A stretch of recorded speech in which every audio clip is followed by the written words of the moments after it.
Hi, my name is Harris. I'm one of your podcast hosts. I'm also a lawyer at Treadstone Law.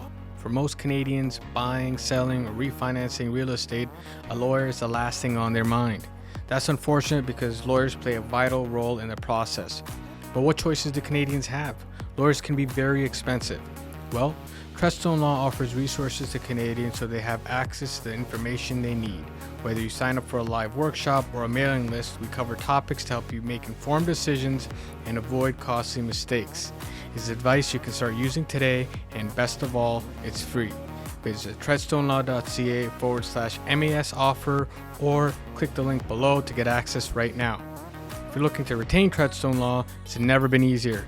Our entire process is online. From completing the retainer agreement to your signing appointment, everything is done from the comfort of your own home. We're your digital lawyers. The best part of it is that you don't pay anything when you're retaining our firm. Visit treadstonelaw.ca/MAS offer or click on the link below to retain us right now. Enjoy the podcast.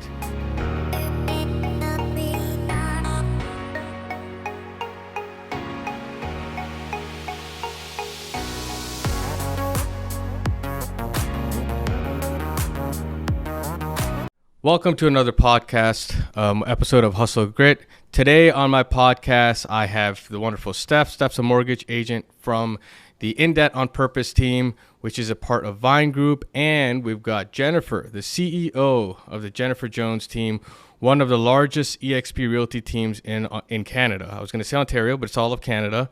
Welcome to the podcast, both of you. Thank you. Thanks, Harris. Thanks for having us. Appreciate it. I appreciate Super excited to be here today. I appreciate you guys coming on. I want to start off with my listeners understanding, for those who don't know or haven't heard of your teams, just a little bit about your background and exactly what you're all about. Jen, if you want to start about.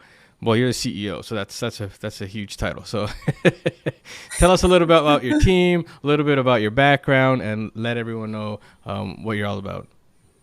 Yeah, and isn't it funny, right? It's like not necessarily on purpose that we build things. So I got into real estate in 2014 because we were buying and selling, like renovating and flipping properties, and it just sort of made sense to do that at that time. So in my third year of real estate, did 1.1 million gross commission income on my own as an individual agent, and just couldn't service the clients, like that really high level of customer service. I wasn't able to kind of accomplish that anymore, hence the team. So now in 2024, we're up over 55 realtors. We cover all of South and Central Ontario. And we utilize Steph Edwards and her incredible team, and we call her the magic mortgage broker to everyone we know. We always say, if Steph can do it, no one can. Take it away, Steph. Oh my gosh, what an incredible introduction. So I've actually spent about 20 years in the financial service industry. Quite a lot of that 20 years was actually spent working for a very large, big corporate bank. And one of the positions I had for quite a long time during that was actually in the builder and new construction market. And I had a really big territory. I had most of Ontario, Southwest, and also the GTA. And that really sort of job really made me kind of fall in love with real estate, and obviously did some really great things for myself personally. So I became very passionate about it. Probably in another life, I should have probably been a real estate agent. But I chose, my background is obviously economics and finance. And so I sort of stayed that way. I ended up actually leaving the bank channel in terms of the mortgage sales force, just because I felt that I was really not really operating with like a high amount of integrity with clients. Because when you deal with one bank, you only have one product. So it'd be very similar to being a realtor and saying, I'm sorry, I can't show you any detached houses. I can only show you condos. So it was a bit of a big change for me to make that move. But in the broker channel, we have so much variety. I mean, obviously, Don't get me wrong, we deal with 80% of the banks, and I love the big banks for what they do. But we also have access to a lot of monoline lenders and private mortgages and alternate financing programs. So yeah, so it's been a wonderful change over the last while, and of course I use all these strategies, of course, with my partner Christina Pedlachuk. And yeah, and so our little tagline in our business is in debt on purpose. So we're trying to put Canadians in debt, for strategic wealth building purposes by using real estate. So that's why Jen and I Yeah. have this great collaboration and friendship. So Well, it's wonderful having both of you on. I know both of you are clearly very successful in your respective areas, and I feel like that is nowadays not given credit enough. You guys did take your time out to come up and speak to everybody listening to this podcast. I just feel nowadays that kind of experience that both of you hold is needed even more, because I know, and I don't want to get into this too much, but there's a lot of people who kind of like, oh, I know somebody and we'll work with them. And I'm never all about that, because you need people who have experience. You could tell when a realtor, for example, really knows what they're doing. When they're walking into a house, they know exactly what needs to be renovated, what's going to increase their value, and they'll be saying all of that right away. And same thing with mortgage agents. If you can't find one lender that will help solve your problem, a good one can find five others. Well, when I say five, they can find the best solution. They know in the back of their mind exactly how to kind of play the game, for lack of better words, because it's not necessarily a cut and dry situation. A lot of the situations that we're seeing now, especially with interest rates all over the place, with people's incomes all over the place, especially since COVID, you need individuals who really know what they're doing, have the experience, and really can get the best deal that you possibly can. Because buying a house, financing it, these are two things that are the biggest, for most Canadians, biggest decisions in their lives. And you don't want to kind of pass it on to just anybody. You need to pass it on to people who know what they're doing, who have the experience, not just for this transaction that you're buying, but to kind of carry you out through the rest of your life. And that's why to my listeners, I think both Stef and Jen come highly recommended. And I really appreciate, again, for them coming on and speaking to us. But what I wanted to kind of just dive in right away, and we're kind of going to go straight to the meat and bones, meat and potatoes bones on Bones, this. not so much. No bones, only meat and potatoes here. So we're going to go. Recently, we had an interest rate decrease. Now, yep. I personally I mean, being a real estate lawyer, we're kind of in it, but not in it. We're on the legal end of it. And there's just talks of, oh, it's coming down, it's coming down, it's coming down. Now, my question to the two of you, and I guess Steph could probably start this because it's more of a finance question. Did you see this interest rate coming, this interest rate drop coming ahead of time from the Bank of Canada? Yeah, so I mean, I think I've even said on Instagram that 100% that the Bank of Canada was going to drop rates. They kind of had to. They had to kind of pick the consumer over our currency because, as people may or may not know that the United States, the Federal Reserve also maintains their bank rates as well, and we tend to sort of move in tandem with what our partner is doing.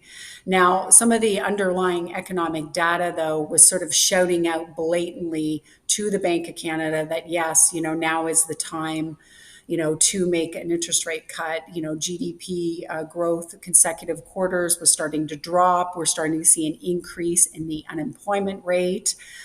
There's also some signs of, less investment by businesses, corporations, and also a little bit of, softening in terms of where we're seeing on defaults and bankruptcies and things like that. So it was absolutely time for them to start and initiate to say, yes, like let's reduce the rate. They have said that it's going to be a slow process, and that if people think that we're going to get back to an overnight lending rate of 0.25%, That's not going to happen. So there's a difference kind of between the overnight lending rate and the prime lending rate. So the bank rate reduced from 5% to 4.75, but that's not what we pay as consumers. What we Yeah. pay as consumers is, the variable rate, or the prime rate, the variable rate that the lender charges us. So right now we went from 7.2 down to 6.95. So we've got a ways to go. But yeah, I do believe that for the rest of this year, we're probably going to see at least another 2 to 3 cuts. So, I mean, you said something really important there. I felt like not a lot of people kind of pay too much attention to that, and that is that we go in tandem with the Federal Reserve down south. Now, if this is a sign that the Federal Reserve, for example, is going to go down as well, 25 basis points or whatever, because I wouldn't be surprised with that, because it is an election year for them, and I know they want to kind of, for right or wrong reasons, whatever it is, I'm not on either side, but they may want to keep the Federal Reserve is a politicized, semi-politicized kind of body, and they always kind of side with the party in control, and they kind of do help nudge it, especially in election years. So now, putting that aside, if they were to bring down the interest rate along with Canada, how's that going to affect Canada? Would that affect Canada? Would that affect us in any way if their interest rates are going down as well? Or does that kind of have no bearing on our interest rates, our economy, or anything at all? That's a good question. So what it has to do with is, when I said before, they had to choose between the currency or they had to choose between the consumer. So if you think about it, that if you could invest money in Canada and our interest rate is lower, but then you look at the United States and their interest rate is higher. Like if you look at T-bills, because Yeah. so look at short-term investments. So we're at 4.75, but they're at 5%.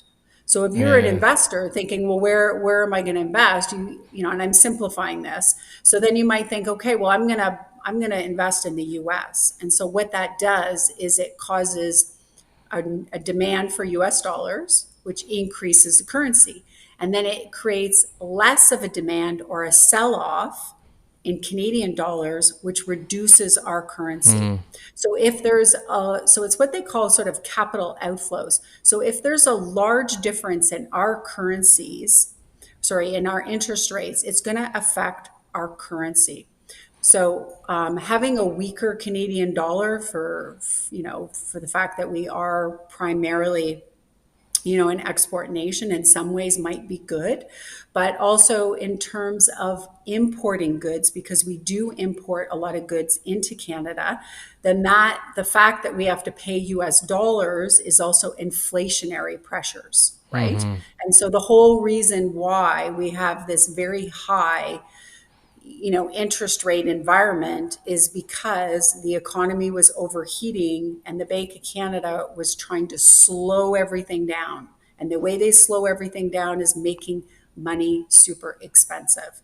So it's like, I don't even know if I think I've gone around and like down a little rabbit hole there. But the thing is that it's very complicated to sort of judge this. So we do have to move in tandem with the States. The States is signaling that they are probably going to lower their rates as well. So, but the Bank of Canada did make the first move to say, yes, you know what, we're going to go ahead down this. So more than likely, we'll start to see the US making some changes as well. And you're 100% right, Harris, when you say that in an election year, you tend to see lower rates. And so if you look at the last, 10 cycles in the US election cycle, you'll see that in that 4-year period, US that interest rates do tend to, trend lower. Yeah. No, it is. I mean, I think a lot of people do try to connect it directly to, well, we're looking at the Canadian consumer, but like you said, a lot of it is connected to our partner down south, and the currency, as opposed to just the Canadian consumer. Now, I wanted to turn to, I guess, to Jennifer for a little bit. The thing is they in the news, it's all over the place. Sometimes I pick it up and I say, okay, well, it says that the real estate prices are crashing. Sometimes it says that it's going up. Sometimes it's stabilized. It's kind of all over the place. And now I am generalizing because I understand that there's different markets, and in different markets, different kind of things play out, and there's different dynamics. But overall, within Ontario, Ontario is big. In your biggest markets, for just to kind of refine it a little bit, what was the pattern you saw since interest rates started? I guess since they paused them in like last fall, last summer. What was the trend that you saw, and where do you expect the trend to go? Is it going to stay the same? Is it going to go up or down? Can you give our listeners a little bit on that? Yeah, so the great thing is every Monday morning we pull the statistics for the team. So that's something we even talked about this morning. So we go through each of our service areas, which again are quite vast, and we actually do how many properties have come to market, how many sold, is the inventory trending up or down, what was the highest price sale, what was the lowest price sale, what were those properties. So what we're seeing is that since last summer, there's kind of like moments where things will take off a little bit and get some traction, like for average price properties. If something is really lovely and well priced, it's going to have more activity on it, but you know right away if something is priced incorrectly because it will tend to sit quiet. The market that we see has had the most impact has been luxury. So in whatever area that we're speaking about, that this is typically like a luxury price point. Those are the markets that have been the most heavily hit, right? So what we say is, hey, if you're looking to do an upsize, this is a great time. Right? You're looking to do a downsize, maybe not. Maybe we want to wait a little bit. I was talking to Barry Cohen last week. So he's, obviously the name in luxury real estate within Toronto area. And even Barry was saying, it's been slow, right? It's been slow for luxury. But if you go to the average price points, those average priced homes, those are the spots where you sort of see things moving. Now, interestingly enough, even with the interest rate decrease, where people thought, oh, you're going to get hordes of people coming out and buying, that's not what we're seeing in the stats since this has happened. It's like we're carrying 77 listings. I can see what kind of activity we have in terms of showings on all those properties. I can see the offers that come in on all of those properties. And I would say that there's been no increase from my perspective, either showing in the statistics for last week or showing in our, amount of showings or offers on property at this point. So I think the other big thing, and I'll push this back to Stef and yourself, Harris, is, there's a bigger impact, I think, as well for luxury with the capital gains, additional, taxation that came out to 66.67% over 250. And that was based on corporations as well as individual, right? So I'll let go through and clarify that a bit. But I do feel like we're seeing people with secondary properties, particularly cottage properties, or investment properties that are actually starting to list those. That's been a movement over the past 3 weeks to try to get ahead of this. We also have a lot of people talking about leaving Canada, right? Wow. So I don't know about what your thoughts are, Steph, but I think that has had a pretty big impact psychologically. How much it affects that whole group of first-time home buyers that have been sitting out not yet buying. That's a completely different impact. Yeah. Well, I mean, I also, and these are just kind of, I don't know if they're rumors, but they're just talks where people are like, you know what, there's a lot of people on the sidelines with money, and then they're going to jump in as soon as the interest rate goes down, and then everything's going to explode, and it's just going to be out of control. What are your thoughts on those kind of, that kind of, that mindset? I think, the biggest group of buyers that's been sitting out since really February 2022 has been the first time home buyer group, right? Yeah, So 100%. once they step back in, then you see that impact as people move up, right? So there's always transactions going on, but I do feel like overall, until that first time home buyers group makes the decision to step back in, it could take another interest rate decrease. It could take even a couple of more, just where they have confidence about buying again. I don't think you're going to see a massive big rush back in, particularly because of the negative press around the capital gains increase that came out. I just think there's just so much going on in the world. Ultimately, what we say to buyers is, look, this is the moment to get in. How does Warren Buffett invest, or anyone like that, right? They rush in when everyone else has rushed out. Like, this is the time to get into real estate where you have less competition.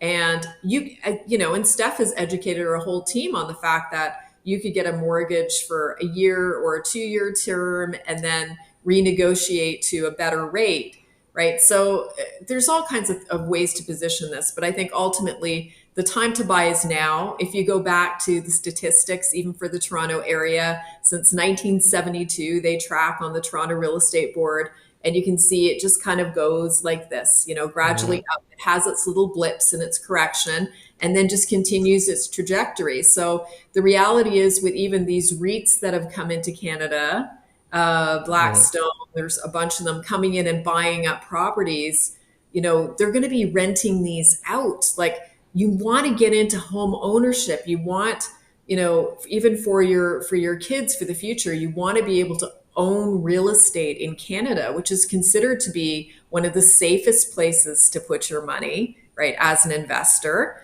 because we have a stable banking system comparatively to so many other countries. So I just feel like, the smart people are going to come back now. Yeah. More people are going to wait till you get more interest rate decreases. And the challenge for them is they are going to be pushed back into multiple offers. I think you're probably going to see the luxury market start to pick up in what we would consider to be the spring of next year, which will be January, February, where things will start to get going in that regard. But ultimately, the time to buy is now. It's actually the best time to buy was yesterday, right? Yes.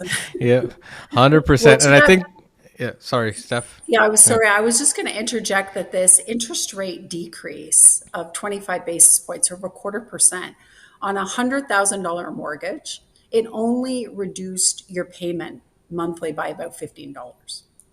Oh, wow. Well, that's So, nothing. Yeah. yeah, but like, to this point though, and we've often said this, it's this idea of dating the rate, but marry the home, right? Yeah. So I think that, honestly, I think overall Canadians are way too obsessed. Like, I've never heard more like non-economic people talk about inflation and monetary policy and what's going to happen with interest rates. Like, in my entire life, it's like everybody is like just constantly talking and talking and talking about this. So, the thing that's interesting is that we're too hyper focused on what the interest rate is. So, to Jennifer's point, you have to look at the big term, the longer term piece here, right? Is that, what has, and real estate, like, if you're buying it and you're living in it, right, you can't think of it as an investment. And I think the other problem generally with Canadians and what we've done with our real estate market is we've commoditized it, right? It's like a commodity now. Like, we're forgetting about the fact that this is a place where you're going to live and you're going to like raise your family, right? Whether it be a fur baby or a human baby or, whatever it is. I mean, this is where you're going to live, right? And so you can't think of things as an investment, and you can't time the market, just like you can't time, the economic financial market. You can't time the real estate market. So you have to look at what is the right time for me, but then also being able to enlist some professionals that have been in this industry for a fairly long time, that have good experience and good access to tools and strategies to get you into the market. And there's just one more point I want to make is that unfortunately in the mortgage broker industry, the barriers to entry are very, very small. So you can basically take a course and then all of a sudden you're a mortgage broker. Okay. The real estate process is actually a lot more drawn out and requires a lot more time and energy and financial cost.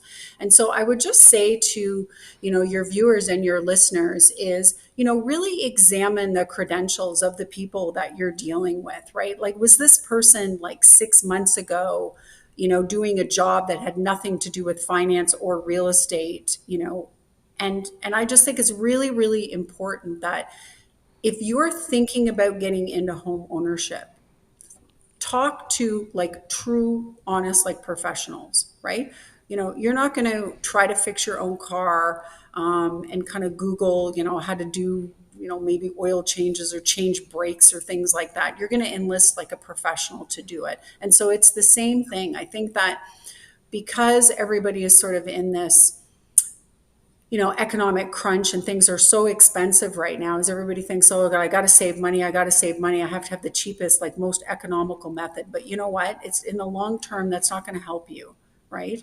Yeah. So anyway, that's my like soapbox about, I love it.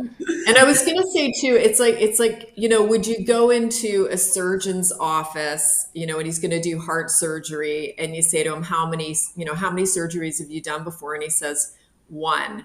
Like, how many people are going to feel comfortable being the first, patient of a surgeon? How many? None, right? Yeah. But I was going to say too, something that Stef has done brilliantly well has been training realtors on sort of what I would consider like the three main impacts and reasons why you should be buying now as a buyer, which would be the immigration, right? So there's it's about 500,000 immigrants that come into Canada, at least on paper. And then there's the other ones that are not on paper. And you have 33% of those that come into the city centers, and then that pushes out, right? So you have immigration, you have less homes being built year over year, housing costs are up, land cost is up, all of these things. And then you have less homes offered for sale on all the real estate boards across Canada since 2010, right? Yeah. So it comes down to exactly what Stef's saying. You need a place to live, right? You want to work with a professional. You don't want to be that real estate agent or mortgage broker's first attempt. Like, this is a major asset you're dealing with. So even if they were a new agent, but they're with a highly successful team, and that could be an either side, mortgage broker, realtor, even lawyer, right? Yeah, 100%. We can all blow deals, right? Yeah. If we're not solution mindset, that we believe that all things work out. I can honestly, how many clients have you had where they come in and they say, everything always goes wrong for me? What happens to the deal, right? Yeah. Yeah, no, there's tons of people with that mindset. And I feel like, to what both of you are saying, I can't hammer in like enough that anybody comes to me, experience is exactly, like, that's all that matters. And to Jennifer, your example, honestly, that's the same example that I bring up when people are asking, like, what should I do? Should I choose A, B, C?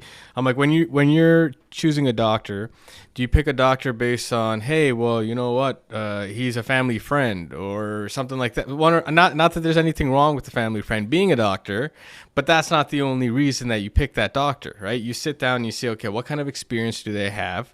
Are they knowledgeable enough to give me what I need to hear as opposed to what I want to hear? One of the biggest things I see on our end of it, especially, is experienced realtors, experienced mortgage brokers, and experienced lawyers. There's always a process. There's a process that everybody knows what to expect. There are no surprises. There's zero surprises. Whereas if you're kind of starting off, you don't have any processes. You're also kind of to some extent, and I don't want to say anybody's giving away bad advice, but people who are inexperienced are more willing to please their clients all the time, as opposed to give them the real information that they need, especially now when everybody has that TikTok mindset, that Instagram mindset. Well, interest rates are going up. And like Steph said, everybody's like a day trader and they're picking up this information. They have an amazing economic understanding and whatever. Forget about the PhDs and all those people who are working in the industry. Just on a few, Instagram stories, they know what's going to happen. A true professional is going to slow you down. They're going to say, hey, listen, you're looking at this. I mean, most people aren't even going to look at it from quarter to quarter. They look at it from Instagram story to Instagram story, TikTok post to TikTok post, right? Which is even shorter than quarter to quarter. And even a quarter to quarter mindset is not a good mindset. Nobody flips their home every quarter. Like, they're not going to sell your home 3 months after you bought it, right? Well, you don't want to. If you do, you're not in a good situation. But for the vast majority of people, you're selling it, and Jennifer, you'd know better, but I would guess 5-10 years from the day you bought it. And so that is the timeline that you need to be thinking about when you're actually buying the home. Where is the value? Where is the interest rates? What are the expenses 10 years down the line as opposed to today? Well, I think the best person to answer that question is Stef. Like, what's the stat on how many people break their 5-year mortgage? It used to be like people would stay in a house 7 years on average. They don't now. There's so many that are actually breaking their mortgage and not going to that 5-year term, right?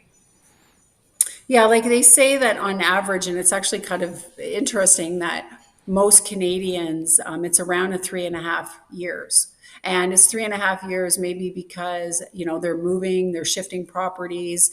But we saw that stat drop dramatically because we had a period of very, very low interest rates, right? So we actually came out of a decade of low interest rates, right? And so it was like mortgage Christmas, it was real estate Christmas, it was lawyer Christmas for all of us, for the last 10 years, right?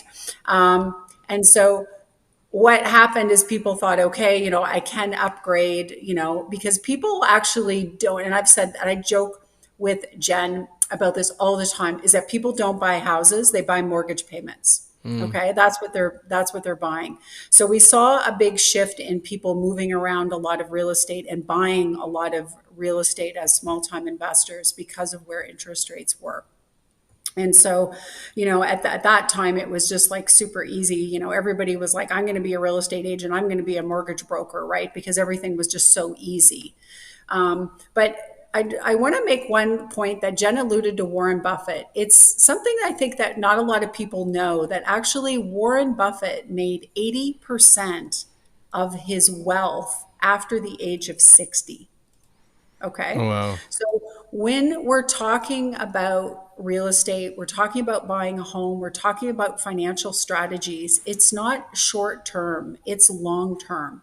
And the one thing that we try to pride ourselves on very much is that Jen and her team, all of us try to work as a holistic approach to real estate. Real estate for me personally has changed my life significantly because I took, some risks. I believe in real estate as a wealth builder. And so we are very, very passionate about helping people build wealth through real estate because we've had it happen for us. Jen and I were both single moms, right? And we've seen what is done for us financially and how it's been able to set up us and how it's also been able to set up our child, because each of us both have a daughter. So it's like, we get very, very passionate about this. And honestly, like for clients, if it is something you're even just thinking about and you think it's not possible, you should always talk to a professional. And listen, we have invested, hours and hours in clients where we basically have been babysitting them for 2 or 3 years, right? During this whole pandemic, even up to the pandemic, process. And they eventually get into the housing market. But it's just not something, like you alluded to, Harris, that, yeah, like I'm going to watch an Instagram story or like a TikTok or do this. I mean, you've really got to think about, who you are partnering with and who's really going to give you the best financial advice. Because as you said, this is the biggest financial decision that you're going to make. And you got to make sure you're aligning yourselves with, the right partners. And, that's why we also love working with your legal team as well, at Treadstone, because how you actually like look after clients and, how we collaborate really well together. But yeah, it's never more important than ever to make sure that you're getting the right advice from the right people. Yeah. And No. these Yep. Sorry. it's like that danger too, especially like getting into purchasing real estate where you're buying properties with well and septic, but you're not inspecting, and then the septic's pooched like a year later, or you thought you could do something with the property that you actually can't, right? You thought you were going to tear it down and rebuild. There's so many dangerous situations to get into purchasing real estate from an actual property standpoint. By having someone who's experienced, you're avoiding those by also having the right partnerships in place with them, with inspectors, with mold guys, asbestos guys, well and septic guys and gals. And then again, like the same thing, like we've had deals that have blown apart on financing where we've had to bring Stef in at the last minute to, put that back together again. So I think too, you're right, Harris. You get clients that'll say, "Oh, well, I'm using so and so because they're a friend of somebody I know, right? They said they're good." But a lot of times those people don't feel the same sense of urgency as we do on deadlines, right? Yeah. So, oh, well, it's easy. Just ask for an extension on that condition. Well, not every seller's going to do that, Yeah. right? For a Yeah. buyer.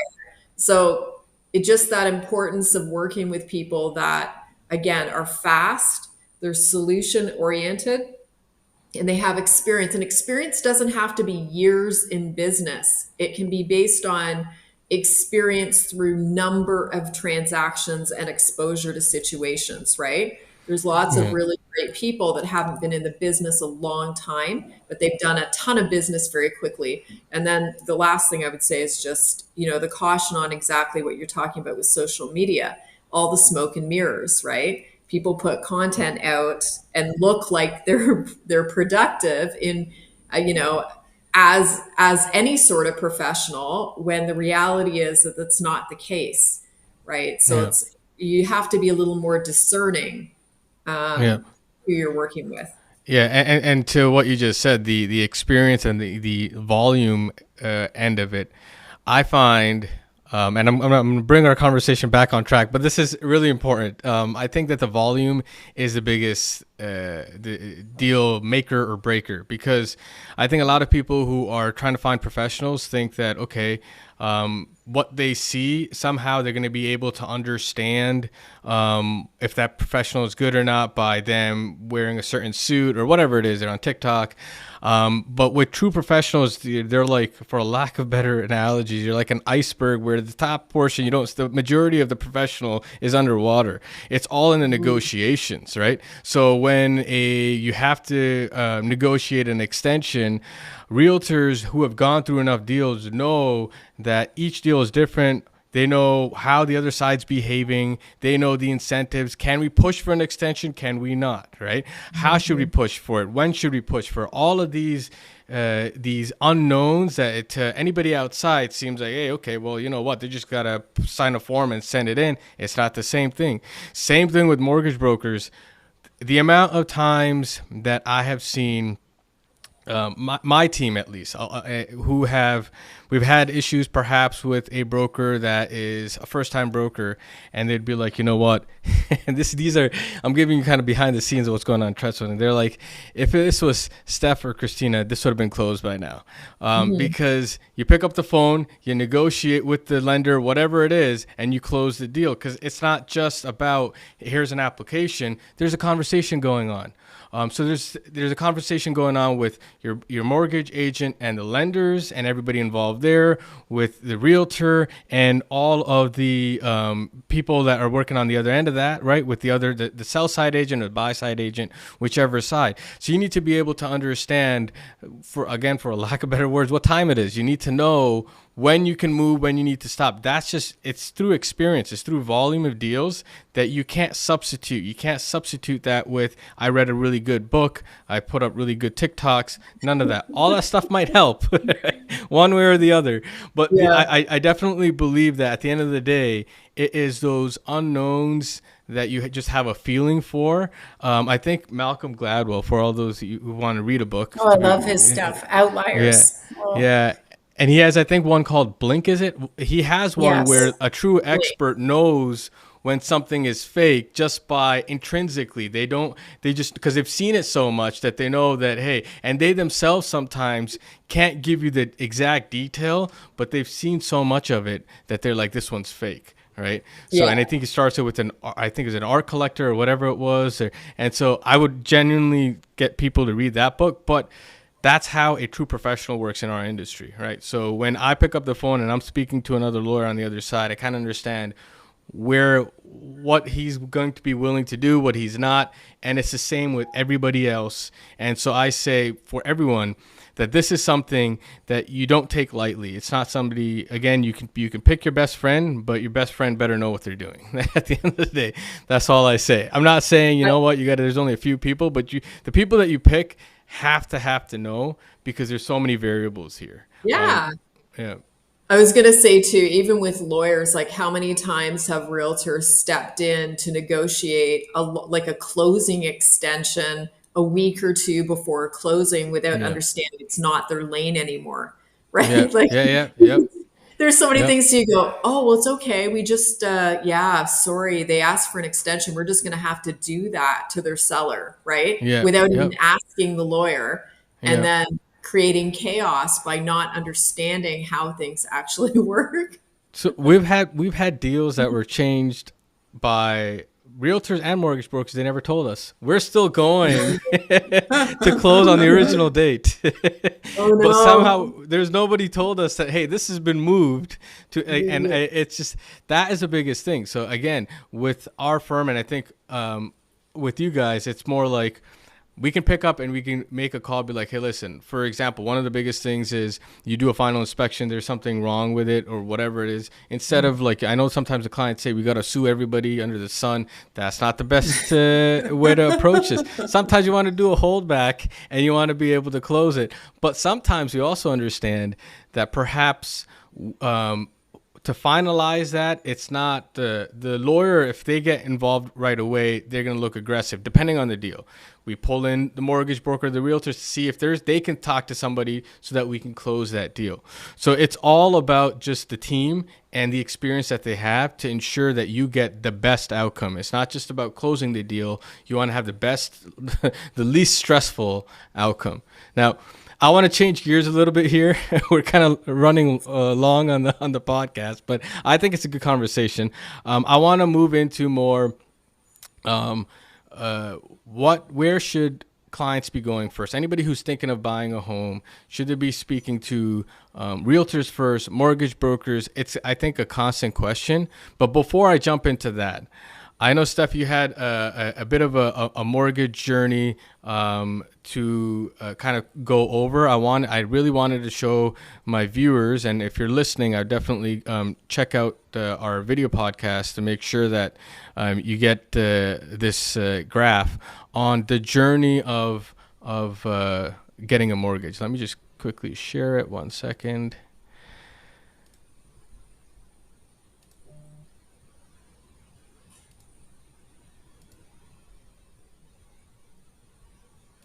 There we go. There we We go. go.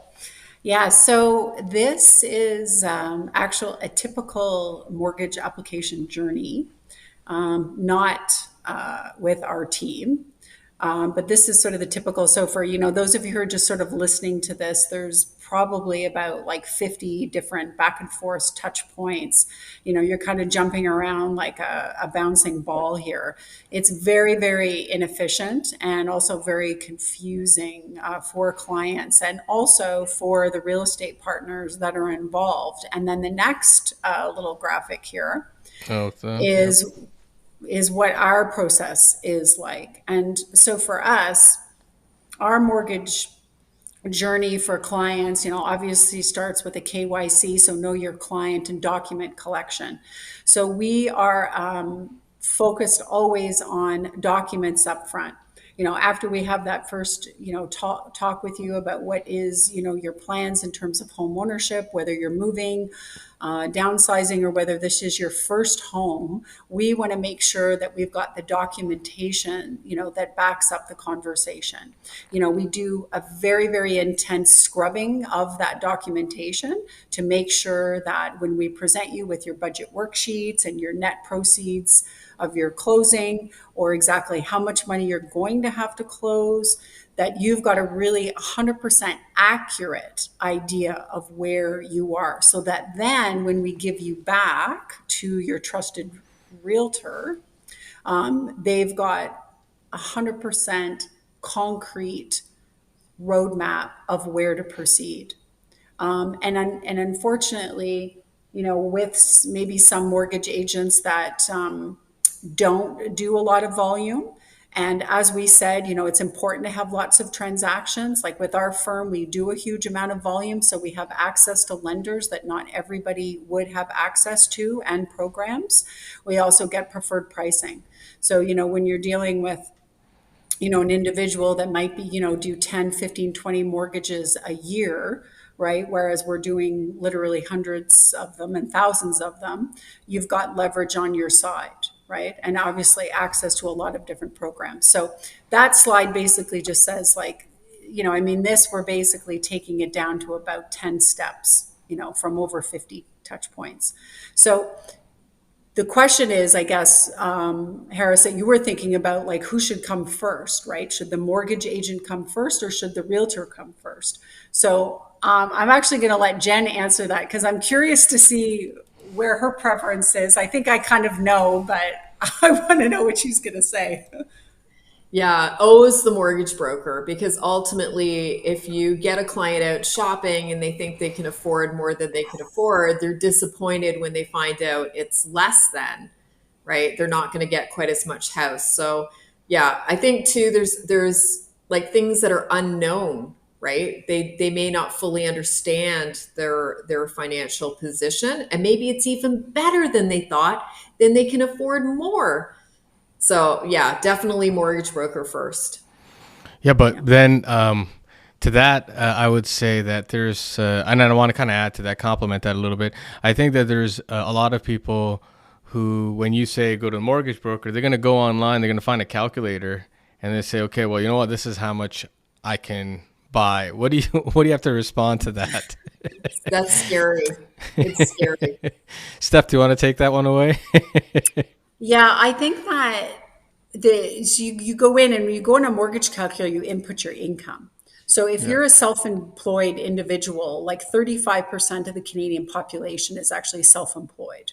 So when you go in there, you say, oh, well, my self-employed income was, 150,000. But yet, some lenders and institutions look at what your net income was, but you're like, but I make 150,000. So when you go in and you use these calculators, they're not, they're basically for your sort of like average, this is my salary, and this is, what my job is how much I get paid. But most people don't fall within that, into those sort of type of buckets. So, I'm not a I'm not a big fan of just saying that's going to be using your pre-approval, or if you're dealing online with some of these institutions. And I think that, especially like since COVID, a lot of stuff is online and things, but it's still like we do a lot of face-to-face meetings. So we do lots of meetings through Zoom and Teams with clients because we do like to meet them and actually have interaction with them so that we can dig in deeper. But again, it's that first part of the process is know your client and really understanding, what are their financial needs? What are their touch points? Are you going to be having a baby in the next 2 to 3 years? Mm. What are the financial constraints? Are you going to have a parent that you're going to have to help? Is there a child that's going to be going to university? I mean, these are all things that we want to know when we get into conversations with clients so that we can strategically plan, for maybe this real estate move and the next real estate move. And, is there a possibility that we can get you to a point where you can buy your first investment property to help your kid go to university? Is there a way that we can make your mortgage tax deductible? I mean, all these types of other things come into play, when you do that really good in-depth analysis. And unfortunately, you're not going to get that from an online, mortgage calculator. So. Yeah. Yep. And I think that, and that's incredibly important because again, to the age of the TikTok, I think everybody just wants to put it in a calculator and then say, okay, well, you know what? I can afford a $5 million home.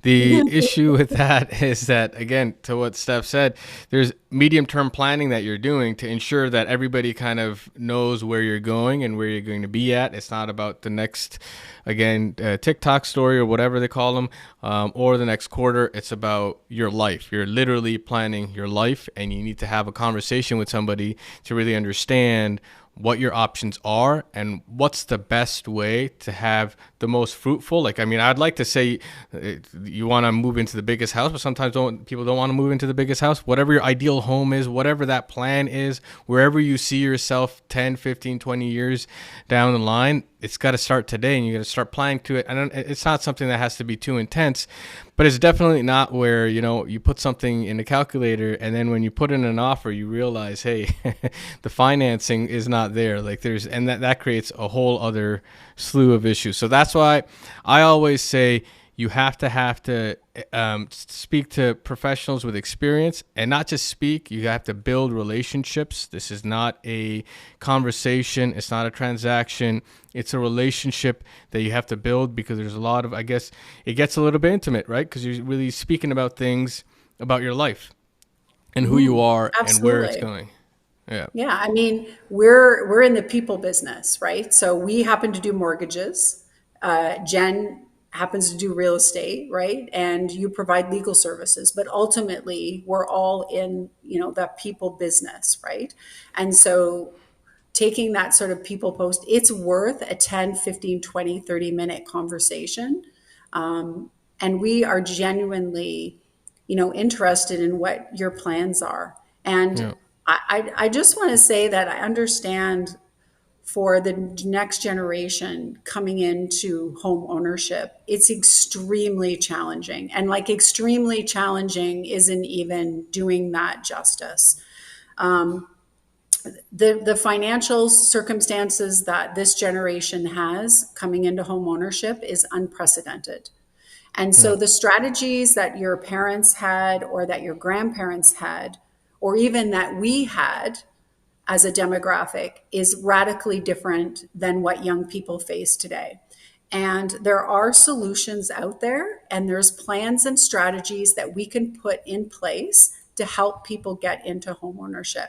So as long as you're committed to that and you're going to listen to the advice that the professionals are going to give you, that it can happen. And, it doesn't mean you're going to be like moving to like Fort McMurray, Alberta, although Alberta is absolutely booming. And, and, and not to say that it's not a fabulous place, but if all your family and your roots are here in Southwestern Ontario, right, there's got to be a strategy. So I think that, this inflation crisis and interest rates and everything, it's not going away soon, right? Lowering interest rates is just a Band-Aid solution. There has to be a really holistic approach into how you're strategically going to get into home ownership. And this is something that, Jen and her team and I are super passionate about. It's something that we want for every Canadian, if this is something that they want to achieve, right? And it can be possible. So anyway, that's my like I was raw, gonna raw. say, I love it. I love it. It's so good. I think too, it'll be interesting just even to see the way the world is impacted by AI. Like in all areas of this conversation and home ownership and jobs, like what does the future look like? That's a whole different conversation, I realize. Yeah. But I think this is the one time in history, very unprecedented, where you have human beings that will no longer be the most intelligent on the planet, right? Mm. So when you have AI with an IQ of 155 and Einstein's 160, right? Yeah. So, and they're saying by 2035, AI will be a billion times smarter than Einstein, right? Oh, So wow. it's like looking into the future. What are the ways for all of us, lawyers, mortgage brokers, realtors, and for everyone out there, starting to think about, how is the world going to change and how are we going to, make a positive impact with all of that. So that's just Yeah. another, Yeah. there's this conversation and then there's the bigger No. conversation. Yeah, no, 100%. I mean, the world is changing. All the more reason to build strong relationships. And with that, Yes. I think, yeah. Yep. And with that, I just want to thank both of you for coming on. It was a pleasure speaking to you. For anyone who's listening, and depending on where you're listening or watching, their contact information is either going to be on the side or below. Reach out to them if you have any questions. We could go on all day, honestly. Yeah. We could go on Oh, all day. 100%. Ain't I that don't the think, truth? yeah, I Yeah. don't think either one, any of us is ready to stop right now, but I'm going to put a stop to it. Definitely, we're going to have the two of you on again, and it was a pleasure speaking to you. Any last words before we sign off? By now. That's really what it is. Just by now.